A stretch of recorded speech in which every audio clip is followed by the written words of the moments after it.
함돈균의 사유하는 책.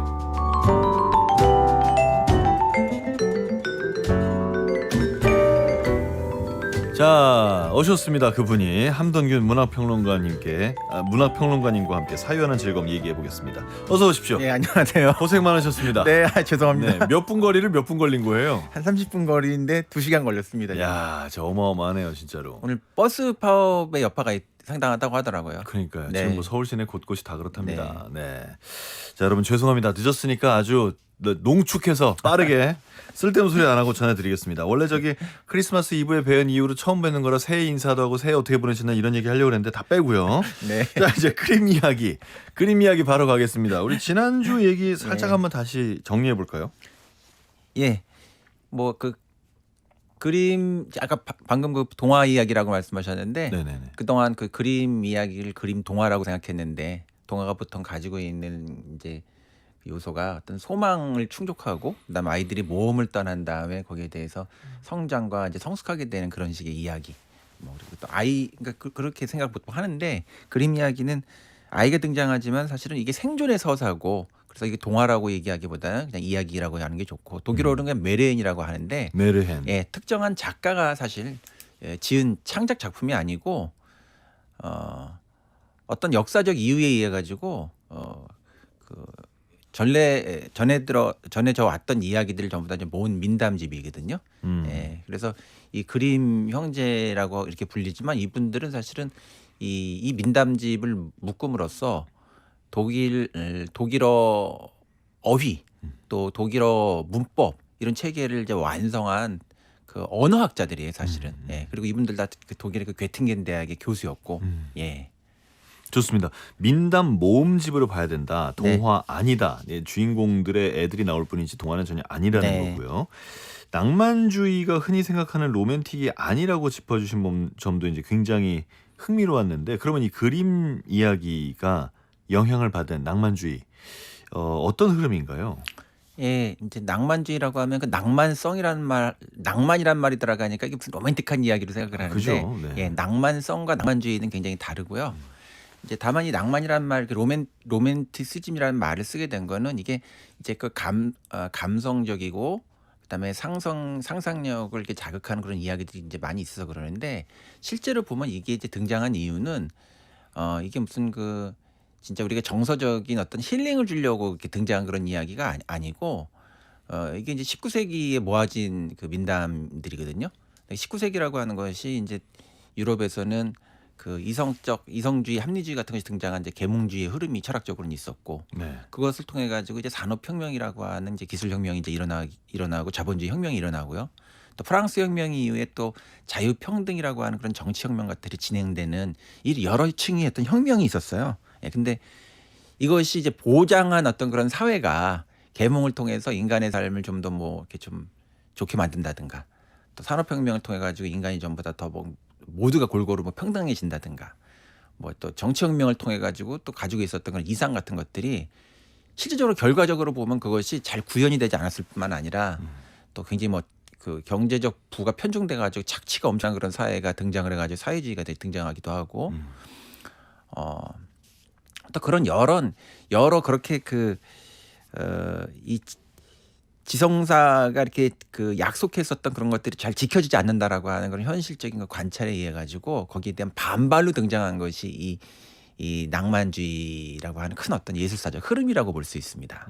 현실의 그 처해진 부분에 대한 반발적인 부분이 예, 있다. 전면적으로 보면 근대라고 이제 얘기되고 있는 그런 흐름을 비판하는 하나의 그 운동의 흐름 속에서 이것이 등장했다고 볼 수가 있어요. 그럼 낭만주의 문학의 특징이라면요?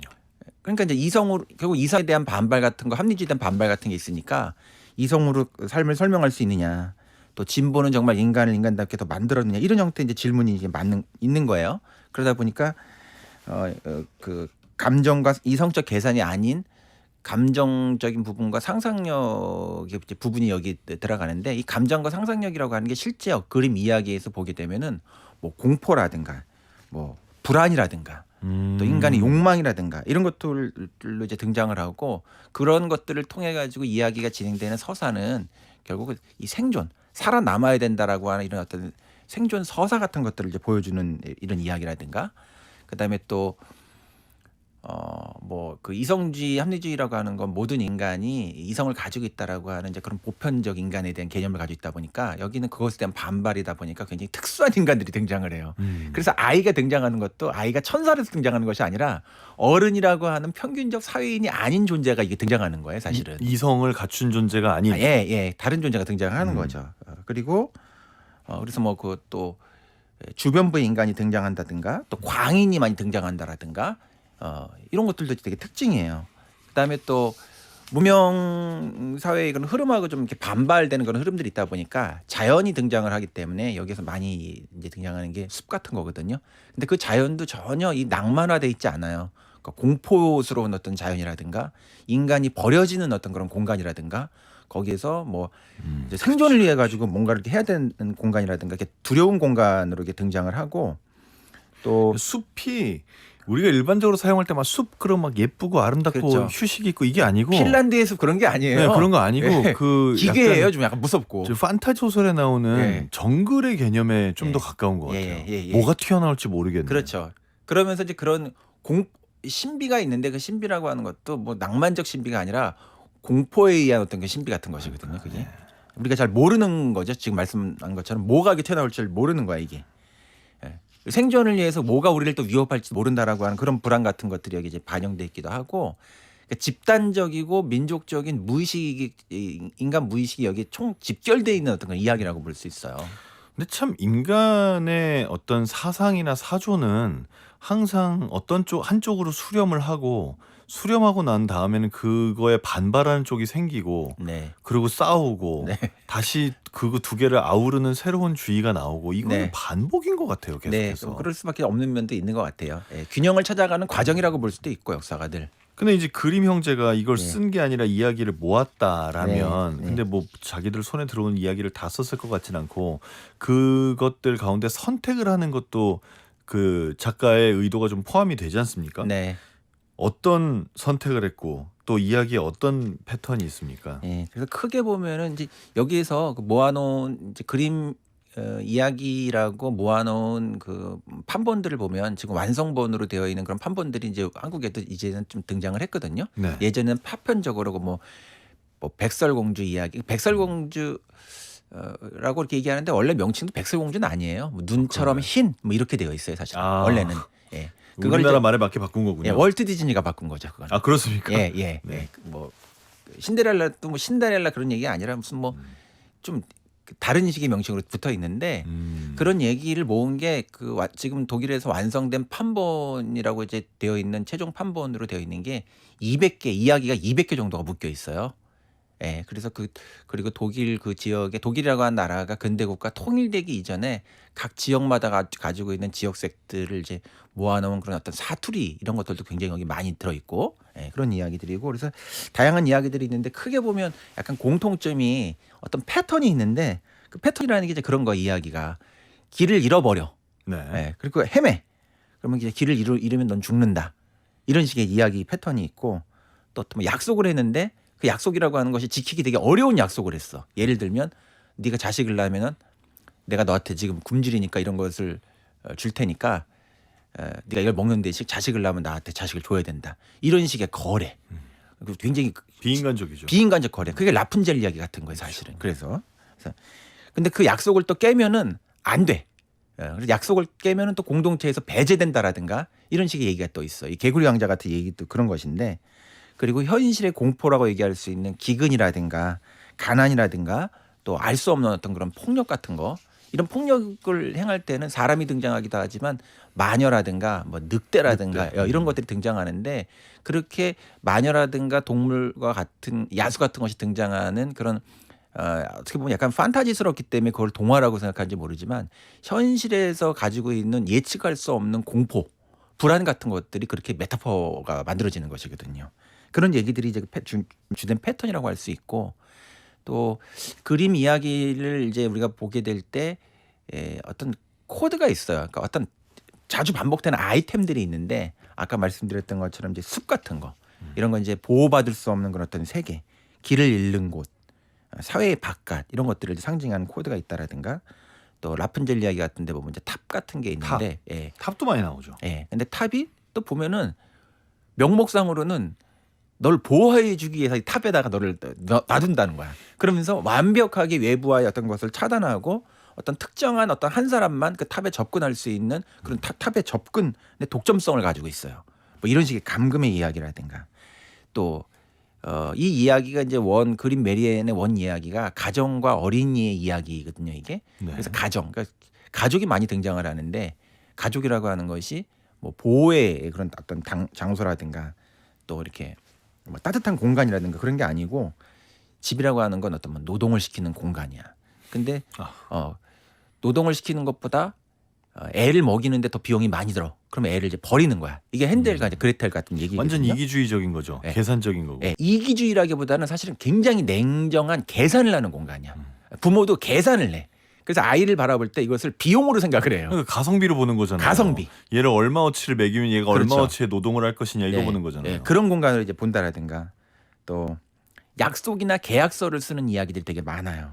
그래서 이 약속과 계약이라고 하는 건 네가 공동체에서 여기서 구성원으로서 살아남기 위해서는 이 약속을 지키지 않으면 너는 여기서 배제된다라고 하는 이제 그런 식의 사회적 규약의 규칙에 대한 것이기도 하고 뭐 그런 것도 있고요.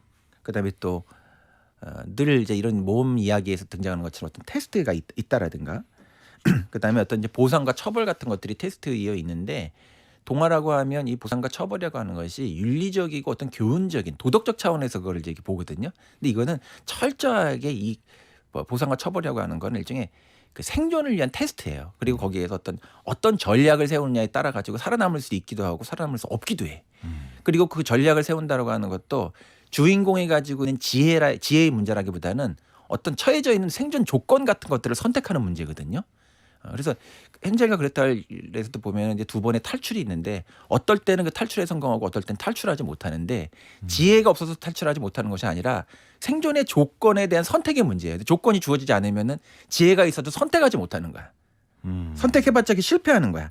이 세계가 가지고 있는 냉혹한 규칙 같은 걸 보여준다라든가 아이는 순수한 천사가 아니라 위험에 노출된 존재이고 아주 어려서부터 자신의 생존의 전략을 찾아서 나서야 되는 존재라든가 이런 식의 이제 아이템들이 계속 반복되는 이야기라고 볼 수 있습니다. 200개의 얘기가 거의 이런 얘기예요. 그러니까요. 네. 어떻게 보면 그 특정 직업군의 인간 유형이 갖는 특징이 좀 비슷하게 나오는 네. 그러니까 뭐 우화가 좀 그럴 수밖에 없긴 네. 하지만 어쨌든 그런 얘기가 반복이 됩니다. 지난 시간에 빨간 모자 얘기를 했고 오늘은 헨젤과 그레텔이죠. 예. 네.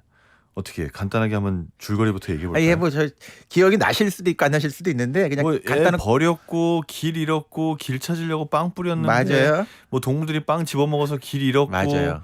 그러다가 죽을 뻔하고 요 정도 기억납니다. 네, 그 뭐 정확하게 말씀하신 그런 형태의 코드가 있어요. 네. 있죠. 근데 이제 이게 전체 이 현재 그림 이야기에서 나올 수 있는 모든 어떤 패턴과 코드가 집적돼 있는 이야기거든요, 이게. 네. 그래서 이제 가난한 집에서 엄마와 아빠가 있고 이제 딸과 아들이 이게 있습니다. 근데 흉년이 들어가지고 이제 엄마가 그 남편한테 얘기를 해요. 우리가 지금 빵이 이것밖에 안 남았는데 이거 우리 둘이 먹기에도 지금 모자르다. 그래서 애들을 버려야겠다 이렇게 제안을 합니다. 그리고 이제 그 아버지가 거기에 대해서 갈등을 하는데 처음에는 그거에 대해서 이렇게 받아들이지 않다가 결국은 설득 당해요. 그래가지고 애들을 버리고 오자 이렇게 얘기 되는데 또 재미난 거는 애들을 버리고 오자라고 얘기를 하는 그 얘기를 헨젤이 밤에 그것을 엿들어요. 그렇죠. 네. 예, 그래서 얘는 또 미리 거기에 대해서 또 전략을 짜요. 그래서 이제 부모는 버리려고 하고 아이는 생존하려고 하는 그런 전략이 일종의 어떤 정치적 전략 게임처럼 그런 생존 전략 게임이 가족 안에서 이미 벌어지는 거예요. 그래서 가기 전에 숲에다 버린다고 하니까 이 아이가 하얀 그 조약돌을 주머니에다 가득 채워가지고 버리려고 하는 과정에서 돌을 이렇게 뿌립니다. 그래가지고 이제 우리가 나무하고 온 다음에 너희를 데려간다라고 해가지고 이제 숲에서 사라지는데 뿌려놓은 돌을 따라가지고 다시 찾아가지고 이제 집을 돌아오게 돼요. 거기서 이제 부모가 보면서 깜짝 놀라는데 아버지는 좋아하는데 엄마는 깜짝 놀라면서 여기에 대해서 화를 막 냅니다. 네. 예. 어떻게 한 거냐 이거죠. 예, 이거 어떻게 된 거냐. 그러다가 다시 한번 또 부모가 또 애들을 버릴 전략을 짜요. 예, 그래서 이제 엄마가 또 그 아버지를 설득을 해가지고 이번엔 더 깊숙한 곳에 버려야 된다. 절대로 돌아오지 못하게끔 이렇게 하는데 그 얘기를 또 엿듣죠. 엿들어가지고 생존 전략을 또 짜는데 밖에 가가지고 그래가지고 돌을 가지러 나갔는데 그 엄마가 눈치를 채가지고 바깥으로 나가지 못하게 문을 잠궈놔요. 그래서 돌을 가져가지 못합니다. 그래서 그날 너희가 여기 하루 점심 시간에 먹을 수 있는 빵을 하나 주는데 가면서 그 빵 부스러기를 이렇게 뿌려요. 네. 예. 그래가지고 이제 그 애들을 버리고 또 떠나는데 돌아가가지고 이제 빵 부스러기 빵 부스러기를 이제 본 거죠. 근데 네. 그 또 빵 부스러기가 다 날려가기도 하고 까마귀들이 와가지고 부스러기를 다 먹는 거예요. 네. 그래가지고 흔적이 남지 않아가지고 결국 집으로 귀환하지 못하고 3일 동안 숲에서 이제 헤맵니다. 그러다가 헤매다가 이제 어떤 집을 보게 되는데 그 집이 과자로 만든 집이었어요.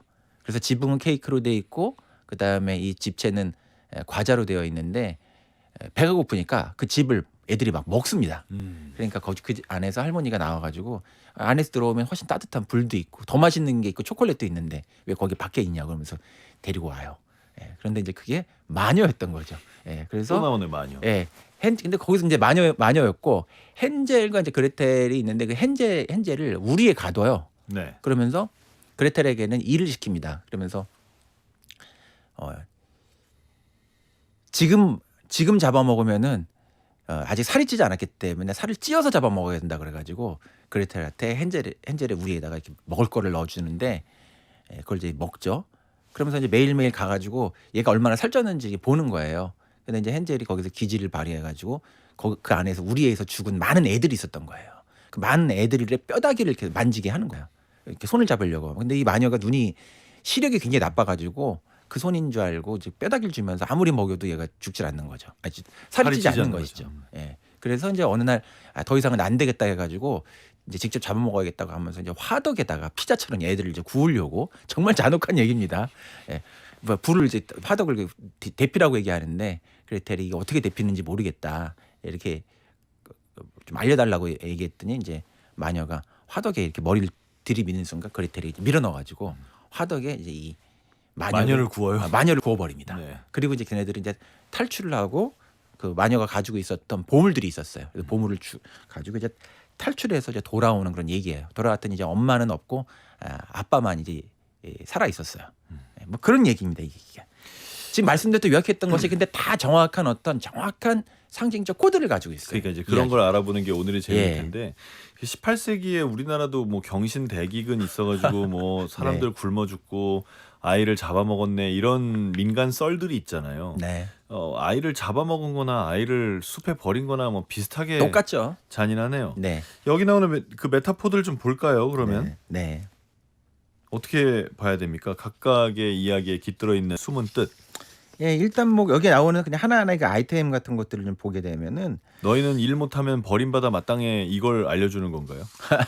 일단 그 가족이라고 하는 것이 네. 우리가 생각하는 그런 그 안온한 어떤 공간, 보통 그런 어떤 생각, 특히 헐리우드 영화를 보게 되면 가족에 대해서 엄청난 그 과잉된 막 그런 게 있잖아요. 막 아버지가 막 딸을 위해서 CIA 전직 요원이었는데 딸을 구하고 이런 식의 얘기들이 있는데 미국 문화가 좀 그런 게 있죠. 예, 네. 굉장히 어떤 가족주의적인 것이 있는데 그거하고 달리 이제 이 가족이라고 하는 게 실제적으로 그런 공간이냐 여기에 대한 어떤 그런 질문이 있어요. 그래서 가족도 하나의 사회다. 그리고 어떤 자원의 어떤 그런 배분의 문제 이런 걸 통해서 생각하는 이제 이런 어떤 그런 문제가 있고 또 그 다음에 우리가 보통 그 윤리라고 하는 것들을 얘기를 할 때 최종적인 인간의 윤리를 얘기할 때 부모가 자식을 버리지는 못한다라고 하는 게 아주 기본적으로 가지고 있는 인간에 대한 우리가 생각이잖아요. 어떻게 보면 하나의 사회적으로 전제되어 있는 이데올로기 같은 것인데 그런 윤리가 얼마나 단단하냐한가에 대한 냉정한 질문도 던지는 거예요. 이렇게 가난하게 돼서 먹고 살 수 없게 됐을 때 과연 부모가 자식을 지키는가? 그런 질문. 근데 예전에는 사실은 이런 이야기가 존재했다라고 하는 것은 실제로 그 전통사회에서는 그 부모가 자식을 버리는 일이 굉장히 많았거든요. 근데 뭐 사실 멀리 갈 것도 없이 지금도 이 지구의 어느 곳에서는 가난 때문에 어린 딸을 누군가에게 신부로 팔고 이런 일들이 생기잖아요. 네, 그렇죠. 실제적으로는 그러니까 그게 그 삶이 가지고 있는 아주 그 냉혹한 그 실체를 드러내면 그런 것인데 이 가족에 대해서 가지고 있는 이런 생각들은 어떻게 보면 최근에 어떻게 보면 이루어진 가족에 대한 어떤 생각이고 좀 사회적으로 그것이 많이 윤색돼 있는 사회의 실체를 가리는 이데올로기 같은 것이다라고 하는 것을 이제 이런 데서 이제 읽어볼 수 있는 부분이 있는 거죠. 예. 그 다음에 이제 여기에서 그 이제 아이를 이제 버리게 되는데 이제 아이를 버리겠다라고 얘기할 때 그 헨젤이 여기에 대해서 그 얘기를 이제 이미 엿듣거든요. 네. 그러니까 아이는 이제 순진한 것이 아니고 이미 자기가 처해 있는 어떤 삶의 조건이 그런 어떤 냉정한 생존 조건에 처해 있다라는 것을 알면서 그때부터는 아이의 순진함이라는 것은 없는 거예요. 어떻게든지 살아야 되기 때문에 생존의 어떤 그런 전략을 찾는 이런 아이로 이제 등장을 하는 것이죠. 아이조차도 능력자인 거죠. 예. 근데 이게 단순히 이걸 아주 도덕적이고 낭만화해서 보게 되면 어떤 뭐 기지가 있고 아이가 지혜가 있다 그런 것이 아닌데 이건 정말 아이의 입장에서 보면 여기서는 살아야 되기 때문에 살아야 되니까. 예, 벌어지는 엄청난 그 생존 전략이 여기서 벌어지는 것이거든요. 그래서 이제 그 아이는 그냥 뭐 순진하다라든가 아이는 뭐 미성숙하다라든가 이런 것이 아니고 이것도 살아야 되는 똑같은 하나가 인간이라고 하는 그런 조건 자체를 이제 보여주는 이런 측면이 있는 거예요. 그러네. 그 20세기 전후에 가지고 굉장히 그 철학적으로 유명했었던 일 중에 하나가 그 프로이드 정신 분석 같은 것인데 이게 제일 이 유럽 사회에 충격을 줬던 이유가 그 아이도 성욕을 가지고 있다라고 하는 거기에서 굉장히 이 부르주아 사회가 충격을 받았거든요. 어른만 성욕을 가지고 있는 것이 아니라 아이도 성욕을 가지고 있다. 예. 말하자면 이제 그런 그 인간이라고 하는 그런 존재에 대한 어떤 그런 실체를 굉장히 적나라하게 드러내는 그런 측면이 이제 있다고 볼 수 있죠. 예. 그다음에 아이가 여기서 이제 버려졌을 때 이게 굉장히 중요한 상징이에요. 한 번은 집으로 귀환을 돌아오죠. 하고 한 번은 돌아오지 못하거든요. 근데 왜 돌아오지 못하냐? 하나는 자갈을 여기다가 이렇게 떨어뜨린 거예요. 자갈이라고 하는 거는 이게 돌덩이잖아요. 그러니까 이거는 단단한 거야. 근데 왜 두 번째는 돌아오지 못하냐면은 빵 부스러기를 냈더니 빵 부스러기를 날아가고 까마귀가 다른 거 먹어버리거든요. 그러니까 우리가 어떤 그 위험이라든가 환란에 처했을 때 일종의 어떻게 해야지 패자부활전이 가능하냐, 어떻게 해야지 생존에 극복이 가능하냐. 귀환이 가능하냐라고 하는 것이 사실 지혜는 이 아이가 기지는 두 번 발휘했지만 네. 한 번은 그 발이 똑같은 상황에서도 성공을 했고 성공하지 못하거든요. 이건 이제 어떤 어떤 선택이 가지고 있는 조건을 보여주는 거예요. 그러면 우리가 이제 생존의 그런 어떤 차원에서 이게 귀환할 수 있는 그런 방법이라고 하는 게 이게 살아날 수 있게 하는 어떤 그런 삶의 조건 같은 것들이 우리가 이제 필요하다는 생각으로 해볼 수가 있죠. 하나는 그냥 단단하고 영속적인 것이고, 어떻게 보면 이거는 구조적이고 제도적인 것일 수도 있어요. 이 돌이 가지고 있는 메타포가. 근데 이 빵부스러기 같은 거는 그냥 일시적이고 소모적인 것이고 날아갈 수 있고 그거마저도 굉장히 약탈적인 것에 의해 가지고 흩어질 수 있는 그런 걸 통해 가지고는 이 생존의 귀환이 잘 되지 않는다는 거죠. 이게 동화적인 외양을 띠고 있는 모습이지만 사실은 이 삶의 그 어떤 구조의 측면에서 어떻게 우리의 그 삶의 그 영속성, 지속 가능성이 어떻게 만들어질 수 있느냐에 대한 그런 식의 직관 같은 것도 여기 있다고 볼 수 있어요. 자, 오늘은 그림 형제 두 번째 시간 헨젤과 그레텔을 살펴봤습니다. 시간이 부족해서 다 하지 못해서 너무 아쉬운데 이 정도에서 오늘 이야기를 마무리해야 될 것 같아요. 다음 주에는 어떤 책 이야기해 볼까요? 너무 아쉽네요, 이거. 아쉽죠? 네, 어떻게 할 거예요? 그러니까 헨젤과 그레텔 한 시간 더 할까요? 한 번 더 해도 좋을 것 같긴 한데. 다음 무슨 얘기로 할까요, 그러면? 이 남은 헨젤과 얘기 그레텔 좀 하고 하고요. 제가 라푼젤 얘기를 좀 더 라푼젤까지 하겠습니다. 붙여서 할까요? 네. 알겠습니다, 여러분. 우리 그림 형제의 그림 이야기, 민담집이 갖는 사회적 의미와 메타포에 대해서 다음 시간에 여러분의 아쉬움을 제대로 한번 다 풀어보겠습니다. 자, 한석준의 문화시대, 함동균의 사유하는 책, 오늘은 그림 형제 헨젤과 그레텔이었습니다. 말씀 감사합니다. 고맙습니다.